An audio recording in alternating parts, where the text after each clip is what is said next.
இந்த பாருங்கள், கொஞ்சம் நல்லா மாவு அப்படி தட்டி எடுத்துக்கணும். இது அப்படியே ஒரு ரொட்டி கட்டையில் வச்சு அப்படியே கொஞ்சம்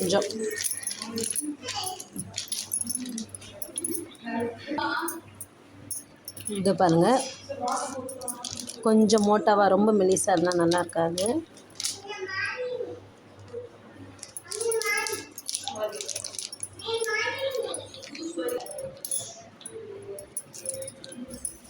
நம்ம சைஸ்க்கு தகுந்த மாதிரி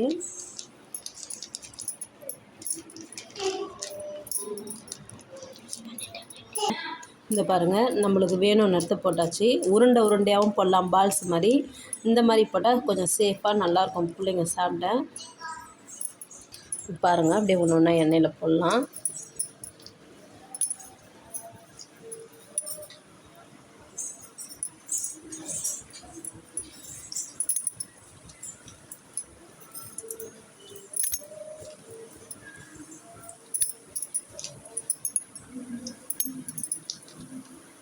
பாருங்கள், நல்லா கலர் வருது. ஸ்லோவாக வச்சுக்கோங்க, எண்ணெய் நல்லா காஞ்சி வரணும். அதுக்குன்னு எண்ணெய் ரொம்ப சூடாகவும் இருக்கக்கூடாது, தீஞ்சிரும், உள்ளே வேகாது.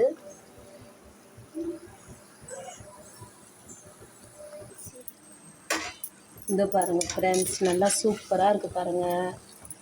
இந்த பாருங்கள், அப்படியே நல்லா வெடிச்சுக்கிட்டு இருக்குது பாருங்கள். இந்த பாருங்கள், நல்லது பாருங்கள், சூப்பராக இருக்குது. இந்த பாருங்கள், நல்லா சாஃப்டாக இருக்குது. வெந்துருச்சுன்னா இன்னும் சூப்பராக இருக்கும்.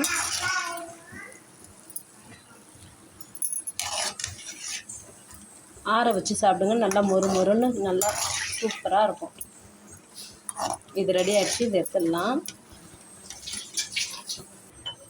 இங்கே பாருங்கள் ஃப்ரெண்ட்ஸ், டீக்கு பற்றி நாங்கள் டீ தூள் லைட்டாக போட்டு, பால் இல்லாத டிகாஷன். இது இஞ்சி போட்டிருக்கேன், உடம்புக்கு ரொம்ப நல்லது, ஜீரண சக்தி ஆகும்.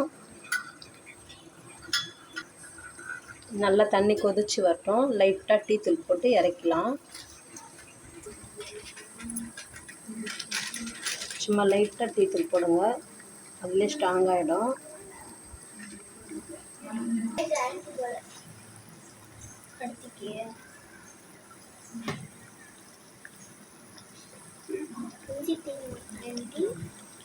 இது கொதிச்சிருச்சு, ஆஃப் பண்ணிடலாம்.